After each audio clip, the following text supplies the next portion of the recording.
Turma do Propósito, e aí, meu irmão, tudo bem com você? Ezequiel, capítulo de número 32. Estamos juntos todos os dias orando com você e por você. E também, meu irmão, vivendo 2026 como se fosse o último. Você tem levado a sério esse propósito? Você já mudou alguma coisa? Começou? Meu irmão, não deixe para depois. Comece hoje e viva 2026 como se fosse o último. No capítulo 32, o Senhor termina aqui os juízos contra o Egito. É a sentença final. O Egito, ele se achava a nação das nações. Por quê? Por muitos anos da Idade Antiga, eles dominaram cerca de 3.000 anos. Quem dominou muito tempo, esteve no poder, sempre pensa que vai voltar um momento ou outro. E o Senhor está dizendo agora que aquela nação, que ainda era uma grande nação, teria fim. O Senhor diz para eles: vocês se acham um leão, o rei, mas vocês não passam de um crocodilo, de alguém que suja a água onde passa. E o Senhor está dizendo: se vocês são um crocodilo, perceba que o leão é um animal perigoso e o crocodilo também. Mas o símbolo do leão é a realeza. Tanto é que é atribuído a Jesus, nós o chamamos, temos como leão da tribo de Judá. Mas o crocodilo era um animal também perigoso. No entanto, o Senhor diz o que vai fazer. Ele diz: se você é o crocodilo, eu sou o pescador. Eu vou te arrancar com redes, vou lançar você em terra, vou alimentar as aves e os animais dos céus com a sua carne, ou seja, todas as nações desfrutarão da queda do Egito. E ele ainda diz o seguinte: eu vou encher a terra com seu sangue. Por quê? Ao longo da história do Egito, ele muitas vezes oprimiu, ele muitas vezes foi injusto. Nós sabemos isso pelo próprio relato bíblico, o que aconteceu ali com o povo de Deus, com os hebreus, como eles foram oprimidos por Faraó e pelo Egito, e agora chegou o pagamento de contas.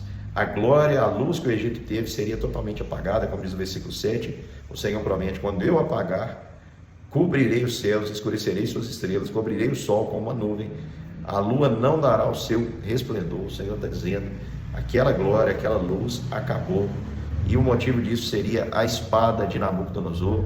Está descrito aí no versículo 11 a 16, nós até falamos aqui sobre isso. Nabucodonosor foi contra Tiro, o povo de Tiro foi sagaz. Nabucodonosor demorou muitos anos para conseguir romper as muralhas de Tiro. Quando ele rompeu, o povo havia fugido para outra ilha. E Nabucodonosor, furioso, dirigido pela providência divina, volta com o seu exército, que não achou despojo nenhum. Imagina esses soldados, depois de muitos anos, furiosos, porque não havia nenhum ouro em Tiro, porque havia sido levado. Então o Senhor canaliza toda aquela ira para atingir em cheio a nação do Egito, e Nabucodonosor a destrói. E aí, irmãos, nós temos uma parte muito interessante nesse capítulo, que é o encontro das nações no cemitério. Ou seja, sabe toda a soberba que as nações tinham?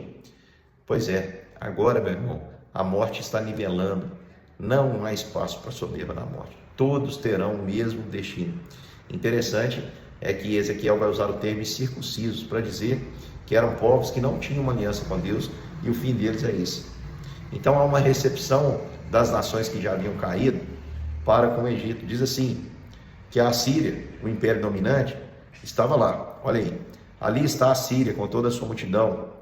Elão, outrora uma potência militar, também estava lá com toda a sua multidão. Versículo 22, 24 e versículo 29. Vai dizer também que Edom estava lá. Meseque e Tubal também são citados aqui, são representantes dos povos guerreiros do norte. E o que acontece? Há uma fala irônica que diz que, ao ver todos os grandes líderes e as grandes nações, o faraó se sente consolado, porque esse é o fim de todo aquele que se acha grande. Meu irmão, essa é a verdadeira comunhão do abismo. Todos que estão disputando o poder, todos que querem chegar lá pelos seus próprios méritos, nessa busca desenfreada de nivelamento, de disputa, né? Um disputando para ver o que vai ficar, como vai ficar melhor que o outro. Essa disputa por poder, essa concorrência pelo topo, ela esconde uma realidade muito triste, que um dia todos se encontrarão no nivelamento da queda, porque é isso que a soberba reserva.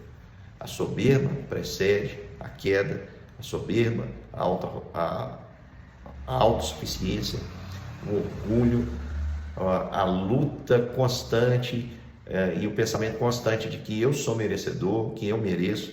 A falta de percepção da graça leva as pessoas, irmãos, a um distanciamento de Deus e por isso a uma destruição sem retorno, como aconteceu com essas nações. E aqui, meu irmão, nós temos a Ezequiel trazendo essa sentença contra as nações e dizendo: olha, o meu povo, nós vamos ver isso nos próximos capítulos, Deus vai mostrar que o povo dele também havia caído, mas para o justo ele cai, mas o Senhor o levanta. Agora o ímpio, meu irmão, não tem um relacionamento com Deus, não tem uma aliança com Deus. Para quem que ele vai clamar para que possa levantá-lo? Afasta a soberba do seu coração, meu irmão, que ela não te domine, assim como orou Davi. Faça essa oração também, fique livre disso, porque a soberba, o orgulho, precede a queda e Deus resiste aos soberbos. Que Deus te abençoe, meu irmão, e conceda a sua graça, e até amanhã para mais um capítulo das Escrituras.